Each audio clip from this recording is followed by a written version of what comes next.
एक आदमी जिसके पास एक चमकती हुई बंदूक थी, दुर्भाग्य से एक गहरे गड्ढे में गिर जाता है। चारों ओर से तेज सड़ी हुई बदबू आ रही थी, जिससे उसे सांस लेने में तकलीफ हो रही थी। जहां तक उसकी नजर गई, हर जगह माया लोगों द्वारा काटे गए सिर वाले शवों का ढेर लगा था, जो दूर दूर तक फैला हुआ था। लेकिन इस समय उसके पास अपने साथियों का शोक मनाने का समय नहीं था, क्योंकि उसके पीछे माया योद्धाओं का एक समूह उसका पीछा कर रहा था। वह अपने घायल शरीर को पकड़कर उस भयानक लाशों के गड्ढे से बाहर निकला। उसके सामने वही जंगल था जिसे वह सबसे अच्छी तरह जानता था। उसने बिना किसी हिचकिचाहट के तुरंत घने जंगल में प्रवेश किया। उसके घाव से लगातार खून बह रहा था। लंबी दूरी तक दौड़ने के बाद वह कमजोर महसूस करने लगा और उसे सांस लेने के लिए रुकना पड़ा। अनजाने में उसकी नजर पास के एक बड़े पेड़ पर पड़ी और उसे पीछा करने वालों से छिपने का एक तरीका सूझा।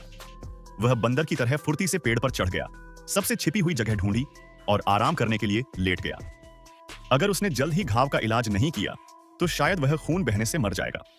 जल्द ही माया लोग जंगल में उसका पीछा करते हुए पहुंचे और उसके नीचे से भागते चले गए। हुआ ने अपनी सांस रोके रखी और कोई आवाज निकालने की हिम्मत नहीं की। उसे पता नहीं था कि उसके घाव से निकला खून पत्तों से होता हुआ नीचे बह रहा था और सीधे एक माया योद्धा की पीठ पर टपका था। उनके दूर जाने के बाद ही उसने करवट ली और अपने घाव को देखने की हिम्मत की। अचानक सामने से एक गर्जना, रोर की आवाज आई।